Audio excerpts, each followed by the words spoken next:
আসসালামু আলাইকুম সবাইকে। আজকে আমরা পরিণতি সুশাসন দ্বিতীয় পত্রের ৩য় অধ্যায় পড়ব দেশবন্ধু চিত্তরঞ্জন দাশ সম্পর্কে। বিসমিল্লাহির রহমানির রহিম। ক্লাসটা আমরা শুরু করছি। ব্রিটিশ ব্রিটিশ ভারতের স্বাধিকার আন্দোলন ও জনগণের মধ্যে দেশপ্রেম জাগ্রত করার মধ্যে দিয়ে জনগণের অধিকার আদায়ে যেসব দেশপ্রেমী মহাপুরুষ ইতিহাসে অমর হয়ে আছেন, দেশবন্ধু চিত্তরঞ্জন দাশ তাদের মধ্যে অন্যতম। অমর মানে হয়েছে মারা যায়নি, মানে শারীরিকভাবে সে মারা গেছে, কিন্তু মানুষের মনে এখনো সে বেঁচে আছে, সেটা বোঝানো হয়েছে সেখানে অমর অর্থে। ব্রিটিশ শাসন আমলে ভারতীয় উপমহাদেশে জনগণকে প্রতিনিয়ত শিকার হতে হয়েছে নির্যাতন, অত্যাচার, অপশাসনের নিদারুণ কষাঘাতের, দগ্ধ হতে হয়েছে বিভিন্ন ধরনের অন্যায় আইনের আগুনে। ব্রিটিশ সরকার সর্বদা চেয়েছিল ভারতীয়দের ন্যায়সঙ্গত দাবি না মেনে জোর করে তা বন্ধ করতে।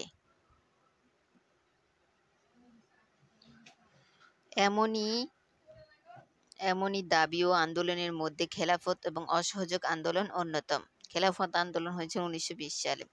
ঔপনিবেশিক ভারতে সুদীর্ঘকাল ধরে হিন্দু মুসলমানরা একত্রে বসবাস করে আসছিল, কিন্তু ব্রিটিশ সরকার কোনো না কোনোভাবে হিন্দু মুসলমান সম্প্রীতি বিনষ্ট করার জন্য নানা ধরনের কৌশল অবলম্বন করে। এ সময় উভয় সম্প্রদায়ের মধ্যে শান্তির বার্তা বহন করে নিয়ে আসেন দেশবন্ধু চিত্তরঞ্জন দাশ। তিনি শুধু দেশবন্ধুই ছিলেন না, ছিলেন শান্তির, তিনি ভারতীয় উপমহাদেশ হিন্দু মুসলমানদের প্রকৃত ঐক্যের প্রতীক। একজন ক্ষণজন্মা ব্যক্তিত্ব হয়ে তিনি হিন্দু মুসলিম উভয় সম্প্রদায়ের কাছে ছিলেন অতি আপন।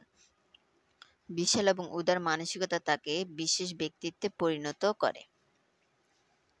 হিন্দু মুসলিম সম্প্রীতি বজায় রাখার জন্য তিনি অনেক চেষ্টা করেছেন, এজন্য তাকে হিন্দু মুসলমানদের প্রকৃত ঐক্যের প্রতীক বলা হয়।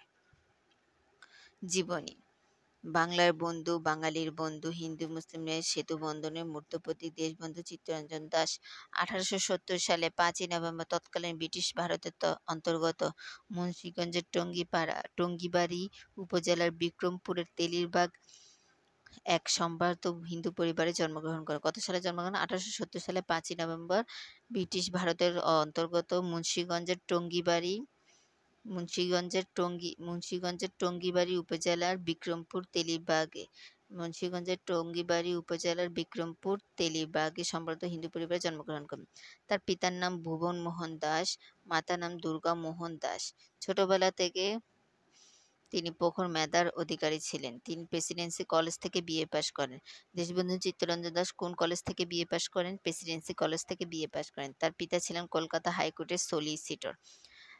দেশবন্ধু চিত্তরঞ্জন দাশের পিতা কলকাতা হাইকোর্টের কি ছিলেন? সলিসিটর ছিলেন। তিনি 1894 সালে কলকাতা হাইকোর্টে ব্যারিস্টার হিসেবে নিজের নাম তালিকাভুক্ত করেন। অবাক বিষয় দেখছেন, উনি মাত্র 24 বছর বয়সে কলকাতার হাইকোর্টে ব্যারিস্টার হিসেবে নিজের নাম তালিকাভুক্ত করেন। 1894 সালে কলকাতার হাইকোর্টে ব্যারিস্টার হিসেবে তিনি নিজের নাম অন্তর্ভুক্ত করেন। তিনি দেওয়ানি ও ফৌজদারি উভয় আইনে সমানভাবে দক্ষ ছিলেন। অল্প দিনে তিনি আদালত অঙ্গনে একজন পরিচিত মুখ হিসেবে সকলের নজর কাড়েন। বিশেষ করে কয়েকটি মামলায় তিনি নিজের যোগ্যতার পরিচয় দেন অতি নিপুণভাবে। তাছাড়া সেই সময় কলকাতা হাইকোর্টে উপমহাদেশের বিখ্যাত আইনজীবীরা কাজ করতেন।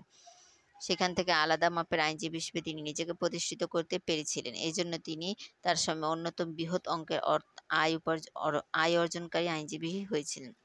মানে তখন তিনি বেশি অর্থ উপার্জন করতে পেরেছিলেন। 1908 সালে অরবিন্দ ঘোষের মামলার বিচার তাকে সামনের সারিতে নিয়ে আসে। অরবিন্দ ঘোষের মামলায় তিনি জিতেছিলেন এবং এই মামলায় জিতার ফলেই তিনি সামনের সারিতে চলে আসেন। তিনি অরবিন্দ ঘোষের মামলার পরিচালনা করেন এবং সুনিপুণ দক্ষতা শেষ পর্যন্ত অরবিন্দ ঘোষকে বেকসুর খালাস প্রদানে সমর্থ হন। সারা কলকাতায় তিনি বিশেষ পরিচিতি লাভ করেন। এছাড়া তিনি সকল কাছে উদার মনের মানুষ হিসেবে পরিচিত ছিলেন। তিনি তার উপার্জিত অর্থ অকাতরে জনস্বার্থে বিলিয়ে দিতেন। হিন্দু মুসলিম উভয় শ্রেণীর মানুষের সাথে তিনি খুব আন্তরিকভাবে মিশতে পারতেন। সে সময় ব্রিটিশ ভারত নানা কারণে হিন্দু মুসলিমদের মধ্যে সম্পর্কের অবনতি হয়। বিশেষ করে বঙ্গভঙ্গ আন্দোলন এবং তার রোধ এই দুই সম্প্রদায় দুই মেরুতে নিয়ে যায়। বঙ্গভঙ্গ রোধ হয় 1911 সালে আর বঙ্গভঙ্গ করা হয় 1905 সালে। দেশবন্ধু চিত্তরঞ্জন দাস দুই সম্প্রদায়ের মধ্যে সম্প্রীতি প্রতিষ্ঠার চেষ্টা করেন। তিনি মূলত কংগ্রেসের একজন শীর্ষস্থানীয় নেতা হলেও গান্ধীজির সাথে তার অনৈক্য হলে তিনি স্বরাজ দল গঠন করেন। দেশবন্ধু চিত্তরঞ্জন দাস কোন দল গঠন করেন? স্বরাজ দল গঠন করেন। তিনি ভারতের স্বাধিকার আন্দোলনের অন্যতম প্রধান ব্যক্তিত্বে পরিণত হয়। বিশেষ করে গান্ধীজির অসহযোগ আন্দোলন যখন সহিংসতার রূপ নেয় হিন্দু মুসলমানদের মধ্যে, তা একসময় সাম্প্রদায়িক দাঙ্গা সৃষ্টি করেন। দেশবন্ধু চিত্তরঞ্জন দাস তখন উভয় সম্প্রদায়কে এক করে সম্প্রীতি ফিরিয়ে আনার চেষ্টা করেন। তিনি 1923 সালে বেঙ্গল ফ্যাক্ট চুক্তির মাধ্যমে হিন্দু মুসলিম সম্প্রীতি সুদৃঢ় করেছিলেন। তিনি একজন বাঙালি আইনজীবী এবং খ্যাতিমান রাজনীতিবিদ। 1923 সালে তিনি বেঙ্গল ফ্যাক্ট চুক্তির মাধ্যমে, বেঙ্গল ফ্যাক্ট হলো হিন্দু মুসলিম সম্প্রীতি বজায় রাখার জন্য যে চুক্তি করা হয়েছিল তাকেই বেঙ্গল ফ্যাক্ট বলা হয়। তিনি একজন বাঙালি আইনজীবী এবং খ্যাতিমান রাজনীতিবিদ ছিলেন। পাশাপাশি তিনি দানবীর হিসেবেও তার পরিচিতি ছিল। দানবীর মানে দানশীল মানুষ ছিলেন, সেটা বোঝানো হয়েছে। তিনি উদারভাবে বিশ্বাস করতেন। আর তিনি উদার উদারতাবাদে বিশ্বাস করতেন, মানে দয়াশীলতা, এগুলোকে তিনি বিশ্বাস করেন। হিন্দু মুসলিম সকলের শ্রদ্ধা এবং ভালোবাসা তিনি অর্জন করেন। তার উদারতা এবং ভালোবাসার জন্য দেশবন্ধু খেতাবে ভূষিত হন। তার উদারতা এবং ভালোবাসার জন্য তিনি দেশবন্ধু খেতাবে ভূষিত হন। ক্ষণজন্ম দেশদরদী, দানবীর, উদার ও হিন্দু মুসলিম ঐক্য স্থাপনকারী এই বাঙালি মহাপুরুষ 1925 সালে 16ই জুন দার্জিলিংয়ে মৃত্যুবরণ করেন। মাত্র 55 বছর বয়সে তিনি মৃত্যুবরণ করেন। বয়স কোনো ব্যাপার না, মানুষের হায়াত যখন শেষ হবে তখনই মানুষ মারা যাবে। কিন্তু আমরা আবেগের বশে বলে ফেলি সে অল্প বয়সে মারা গেছে, সে বেশি বয়স হয়েছে এখনো মারা যায়নি। এইটাই দেশবন্ধু চিত্তরঞ্জন দাসের অবদান। ভারতবর্ষে ব্রিটিশ শাসনামলে বাংলা, বিহার, উড়িষ্যা নিয়ে বাংলা প্রেসিডেন্সি নামে একটি প্রদেশ ছিল। বাংলা, বিহার, উড়িষ্যা নিয়ে গঠিত প্রদেশের নাম কি? বাংলা প্রেসিডেন্সি। কিন্তু মুসলমানরা এই প্রদেশে ব্যাপক পিছিয়ে পড়ে। রাজধানী কলকাতা হওয়ার পর পূর্ব বাংলার জনগণ, বিশেষ করে মুসলমানদের জীবন কোনো আধুনিকতার ছোঁয়া লাগেনি, মানে শ্রীহীন ছিল পুরা। এজন্য মুসলমানরা আলাদা প্রদেশের দাবি করে। সচরাচর ইংরেজ সরকার হিন্দু মুসলমানদের সমস্যা জিইয়ে রাখতে বাংলাকে ভাগ করেন, যা ইতিহাসে বঙ্গভঙ্গ নামে পরিচিত। এর ফলে মুসলমানরা খুশি হলেও হিন্দু সম্প্রদায় মারাত্মক প্রতিক্রিয়া সৃষ্টি করেন।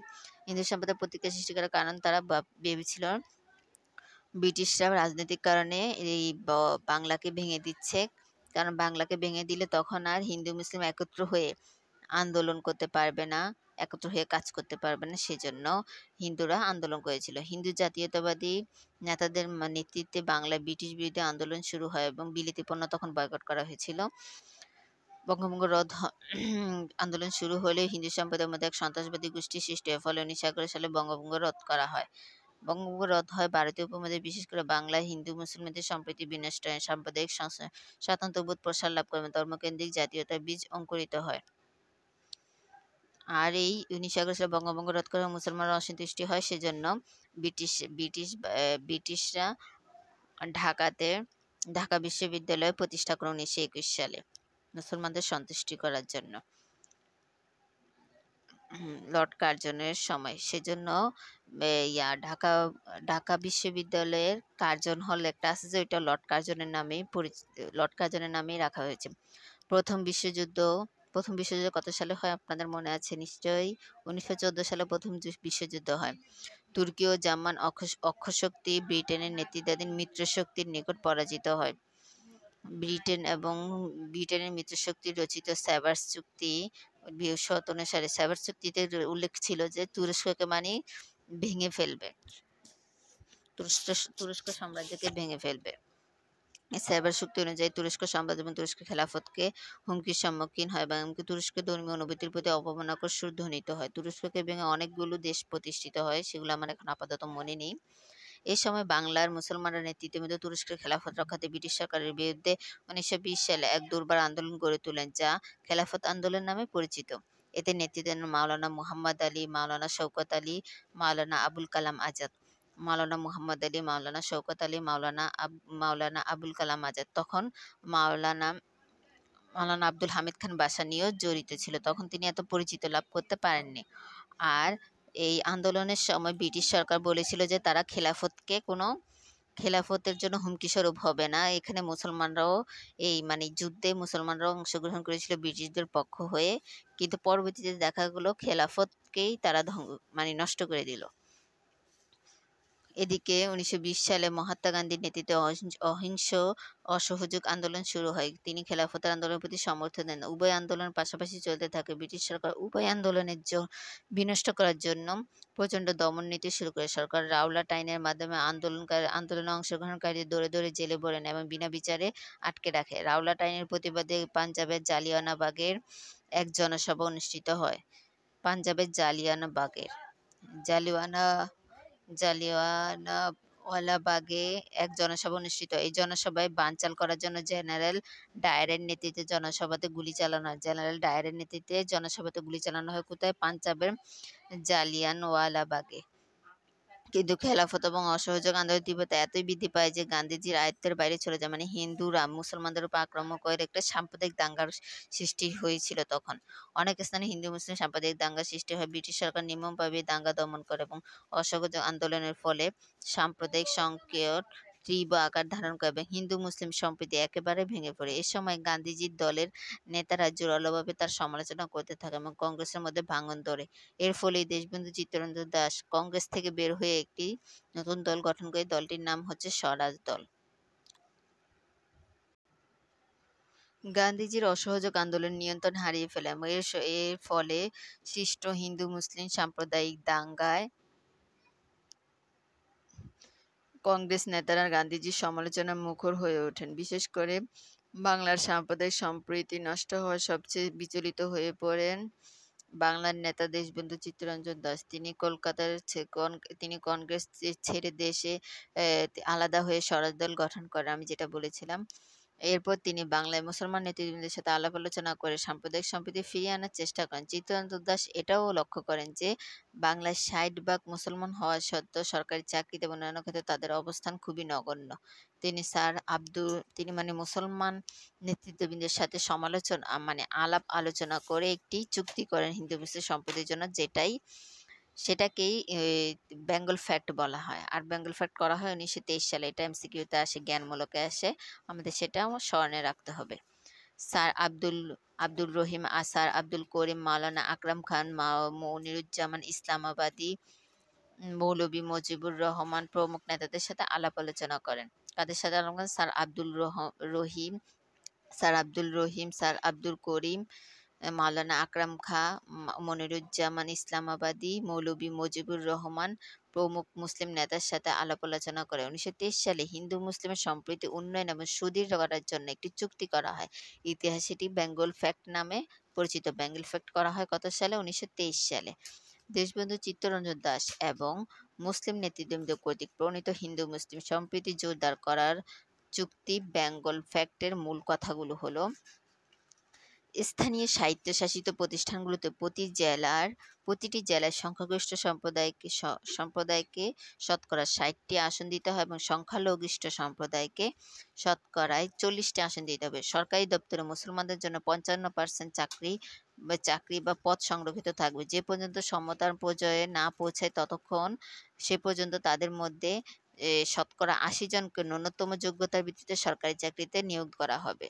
কোনো সম্প্রদায়ের ধর্ম সম্পর্কিত কোনো আইন ব্যবস্থাপক সভায় পাশ করতে হলে সে সম্প্রদায়ের নির্বাচিত সদস্যগণের 3/4 সদস্যদের সমর্থন থাকতে হবে, অর্থাৎ 4/3 সদস্যদের সমর্থন থাকতে হবে। স্থানীয় আইন পরিষদের সদস্যগণ প্রতিটি সম্প্রদায়ের জনসংখ্যার ভিত্তিতে এবং পৃথক নির্বাচনের মাধ্যমে নির্বাচিত হবেন। স্থানীয় আইন পরিষদের সদস্যগণ প্রতিটি সম্প্রদায়ের জনসংখ্যার ভিত্তিতে এবং পৃথক নির্বাচনের মাধ্যমে নির্বাচিত হবেন। আমরা বেঙ্গল ফ্যাক্টের মূল কথাগুলো একটু পড়ি আবার। মূল কথাগুলো হচ্ছে: স্থানীয় স্বায়ত্তশাসিত প্রতিষ্ঠানগুলোতে প্রতিটি জেলায় সংখ্যাগরিষ্ঠদের 60টি আসন দিতে হবে, সংখ্যালঘিষ্ঠদের 40টি আসন দিতে হবে। তারপর সরকারি দপ্তর 55% চাকরি সংরক্ষিত থাকবে মুসলমানদের জন্য। আর সমতার পর্যায়ে না পৌঁছানো পর্যন্ত ন্যূনতম যোগ্যতার ভিত্তিতে শতকরা 80 জনকে সরকারি চাকরিতে নিয়োগ দেওয়া হবে। আবার কোনো সম্প্রদায়, এটা হিন্দু অথবা মুসলিম হতে পারে, ধর্ম সম্পর্কিত কোনো আইন পাশ করতে হলে ব্যবস্থাপক সভায় সে সম্প্রদায়ের নির্বাচিত 3/4 সদস্যদের সমর্থন থাকতে হবে। 4/3 সদস্যদের সমর্থন থাকতে হবে ধর্ম সম্পর্কিত কোনো আইন পাশ করতে হলে। স্থানীয় আইন পরিষদের সদস্যগণ প্রতিটি সম্প্রদায়ের জনসংখ্যার ভিত্তিতে এবং পৃথক নির্বাচনের মাধ্যমে নির্বাচিত মানে মুসলমান সম্প্রদায়ের মাধ্যমে মুসলমানদের প্রতিনিধি নির্বাচিত হবে, হিন্দু সম্প্রদায়ের মাধ্যমে হিন্দুদের প্রতিনিধি নির্বাচিত, এরকম।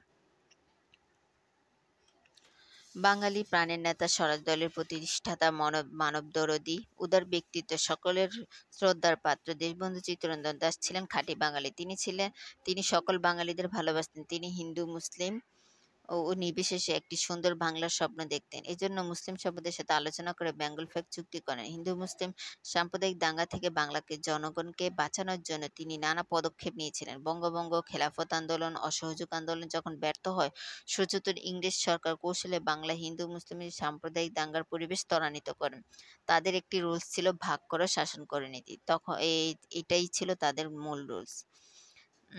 তখন বাংলার মানুষের মুক্তির দূত হিসেবে আবির্ভূত হন চিত্তরঞ্জন দাশ। মানে দূত হিসেবে বুঝাইতে বলেছেন, মানে তাদের মধ্যে ভালো সম্পর্ক তৈরি করার জন্য তিনি আবির্ভূত হন। তিনি সকলের প্রিয় পাত্র ছিলেন, ধর্ম বর্ণ নির্বিশেষে তিনি সকলের কাছে সমান জনপ্রিয় ছিলেন। তিনি কিন্তু তার জীবনে আয়ু বেশি দেননি বিধাতা, মানে তিনি বেশি দিন বাঁচেননি। তাই তাই তো 55 বছরের জীবন শেষে বাংলা হিন্দু মুসলিম ঐক্যের এই প্রবাদ প্রতিম প্রাণপুরুষ বাঙালির আশা পূরণ করার পূর্বেই চলে গেলেন না ফেরার দেশে। আশা পূরণ করার পূর্বেই চলে গেলেন বলতে এখানে 1923 সালে যে বেঙ্গল ফ্ল্যাগ করা হয় সেটা বাস্তবায়ন করার পূর্বেই তিনি মারা যান। কারণ 1923 সালে বেঙ্গল ফ্ল্যাগ করা হয়, চুক্তিটা করা হয়, আর 1925 সালে তিনি মারা যান। তবে একথা বলতে কোনো দ্বিধা নেই যে উপনিবেশিক আমলে বাংলার হিন্দু মুসলিম ঐক্য প্রচেষ্টায় দেশবন্ধু চিত্তরঞ্জন দাশ যে অবদান রেখে গেছেন তা ইতিহাসে স্মরণীয় হয়ে থাকবে। তার মৃত্যুর খবর শোকার্তে রবীন্দ্রনাথ ঠাকুর বলেন, এনেছিলে সাথে করে মৃত্যুহীন প্রাণ, মরণে তাহাই তুমি করে গেলে দান। আর দেশবন্ধু চিত্তরঞ্জন দাশ জন্মগ্রহণ করেন 1870 সালে এবং মৃত্যুবরণ করেন 1955 সালে। আর তার আরেকটি উল্লেখযোগ্য কাজ হচ্ছে তিনি 1894 সালে কলকাতার হাইকোর্টে ব্যারিস্টার হিসেবে তিনি যুক্ত হন। আর 1923 সালে তিনি বেঙ্গল ফ্ল্যাগ করেন আর মৃত্যুবরণ করে 1925 সালে। আজকের ক্লাসটা কেমন লাগলো কমেন্ট করে জানাবেন, ফ্রেন্ড সার্কেলের মাঝে শেয়ার করে দেবেন। আল্লাহ হাফেজ।